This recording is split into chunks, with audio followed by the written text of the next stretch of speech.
Hi there, and welcome to Tech Tip Tuesday. I'm Mark, and today we're going to be looking at how to save your files in a little more organized fashion.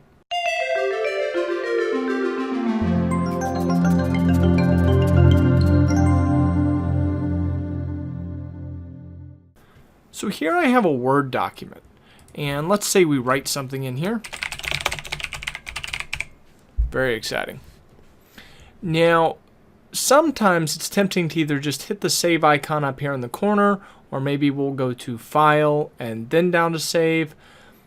The trouble is it's always going to save it either in the last save location or some other default location that you may or may not know. And if you need to go looking for your file, say you want to send it as an attachment with an email, copy it to a thumb drive, or just access it again after clearing the recent documents out of Word or something like that, you're going to have a really hard time finding it. So it's good to know where your files are actually being saved. So if I click Save As right here, you'll notice we have several options. There's folders I've used recently, and then there's this section with my company SharePoint, my personal OneDrive, some other options. What I'd encourage you to do, especially if you're using this 2016 version of Office, click this Browse button right here, and this is going to launch an Explorer window that you're used to seeing. From here, over on the left, you can get your documents, your downloads, your music, things like that. You're going to stay in your Documents folder, and you're either going to save it here directly in Documents, or if you're working on a project or something like that, I suggest right-clicking, going to New, making a new folder, giving it a name, and then saving it in there.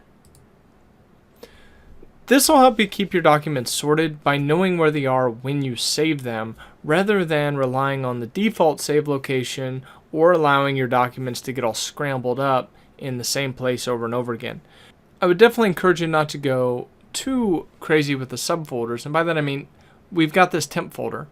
If I make a new one in here called Taxes, then it is now a subfolder of temp. So here's temp. And if we open it, we have taxes. It's good to have subfolders, but use them in moderation. If you are using certain cloud services, this is also a great place to add them in. You can simply click Add a Place, and you can add either OneDrive or SharePoint here. You can save it directly to your PC, although I personally don't care for this menu option right here, and I generally save my documents to OneDrive these days, but there are definitely times when I want to save it locally. So hopefully this helps. Really, this is to be aware that this menu's here. I've watched several people use this, and they just they're working on a document and they click save, and they don't even pay attention to where it's at, and then they wonder why they can't find it later. So be mindful of where you're saving things. File, Save As, click Browse, put it in a folder that you're familiar with, and go from there. So I hope this is helpful. Go enjoy your technology.